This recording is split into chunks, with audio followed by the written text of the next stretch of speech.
इस विषय पर बातचीत करने के लिए हमारे साथ दो खास मेहमान जुड़ गए हैं। उनका परिचय मैं आपसे करवा दूं। हमारे साथ retired wing commander S Sudhakaran ji जुड़ गए हैं डिफेंस एक्सपर्ट के तौर पर। हमारे साथ डीआरडीओ के पूर्व डायरेक्टर रवि कुमार गुप्ता जी भी जुड़े हैं। सर, आपका भी बहुत स्वागत है।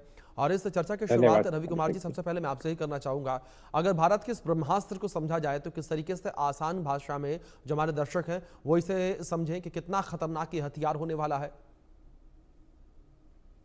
देखिए, ये जो हम हाइपरसोनिक मिसाइल बनाने जा रहे हैं, ये क्रूज मिसाइल होगा जी तो पहले तो मैं ये बता दूं कि हाइपरसोनिक के नाम से आजकल बहुत से अभी ईरान और इसराइल का जो चल रहा है, ये कहा जा रहा है कि इराक ने भी जी इसराइल के ऊपर हाइपरसोनिक मिसाइल से हमला किया है। जी अभी मैं बता दूं कि जहां तक क्रूज मिसाइल का सवाल है, वो केवल अभी 3 देशों के पास कंफर्म है। अमेरिका के पास भी, अमेरिका ने कंफर्म नहीं किया है। चीन के पास सबसे बेहतर हाइपरसोनिक क्रूज मिसाइल्स हैं और रशिया के पास है, वो भी अपने डेमोन्स्ट्रेशन कर चुका है। भारत ने भी अपना डेमोन्स्ट्रेशन, हम ऑलरेडी नवंबर में, पिछले वर्ष में, आपको याद होगा 16 जी नवंबर को हमने परीक्षण किया था। और जितने दूरी निर्धारित की गई थी वहां तक ये अपना हाइपरसोनिक मिसाइल उड़ के गया है और टारगेट को इसने सटीकता से ध्वस्त किया है। तो भारत के पास क्रूज मिसाइल टेक्नोलॉजी है। अब ये समझने की बात यह है कि दोनों में अंतर क्या है। देखिए, हाइपरसोनिक तो एक गति है। 5 मैक यानी ध्वनि की गति से 5 गुना अधिक कोई चीज उड़ रही होती है तो हम उसको आमतौर पर हाइपरसोनिक की कैटेगरी में रखते हैं।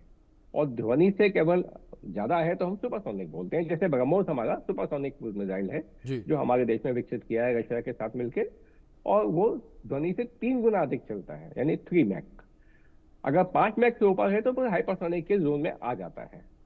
अब जो भी जितने भी बैलिस्टिक मिसाइल हैं, उनमें मोटर शुरुआती दौर में चलती है, उसके बाद वो स्पेस में जा पहुंचते हैं और उसके बाद पृथ्वी की ओर लौटते हैं, टारगेट की तरफ अपना निशाना बनाते हैं। अब इस प्रोसेस में जो पृथ्वी का गुरुत्वाकर्षण है वो उसको, उसकी गति को बढ़ा रहा होता है और वो जब तक टारगेट तक पहुंचता है बहुत अधिक गति ले चुका होता है। उदाहरण के लिए, हमारा अग्नि 5 मिसाइल, जिसका पहला परीक्षण हमने 2012 में किया था, वो जब टारगेट के नजदीक पहुंचता है तो उसकी गति ध्वनि की गति से 25 गुना यानी 25 मैक की होती है। तो अगर उन चीजों को हम हाइपरसोनिक माने अगर, तो वो तो हमारे पास बहुत समय से है, भारत के पास पहले से ही है। हमने 1989 में 1989 में हमने पहली बार अग्नि का जो परीक्षण किया था, तो उस जमाने में तो हमारे पास क्षमता आ गई, जब आ गई थी। उसके बाद एक चीज होती है, उसको जब हम मैन्यूवरेबिलिटी करते हैं।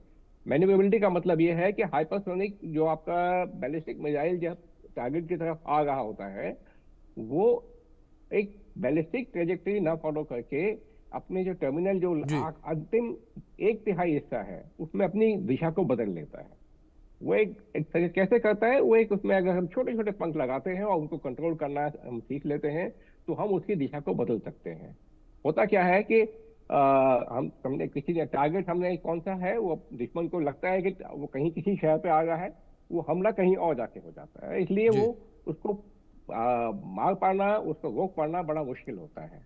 लेकिन ये जी जो हाइपरसोनिक क्रूज मिसाइल है, ये इसमें इंजन लगा हुआ है। जी ये ब्रह्मोस की तरह से ये निरंतर चलेगा, और क्योंकि हाइपरसोनिक है, स्क्रैमजेट इंजन है, ये लगातार उच्च स्पीड पे गति से चलता रहेगा जी और उतनी ही गति पे ये अपनी दिशा को बार बार बदल सकता है। जी जैसे एक विमान होता है, विमान कभी भी किसी भी दिशा में मुड़ जाता है, लड़ाकू विमान, जी उसी तरह से एक लड़ाकू बिल्कुल विमान की रवि जी, तरह मतलब से। ये मान लिया जाए कि ये काफी आधुनिक मिसाइल होने वाला है, जिससे भारत की आत्मनिर्भरता तो जाहिर तौर पर बढ़ेगी बढ़ेगी, लेकिन भारत की सीमाएं भी और भी ज्यादा सुरक्षित होती नजर आएंगी।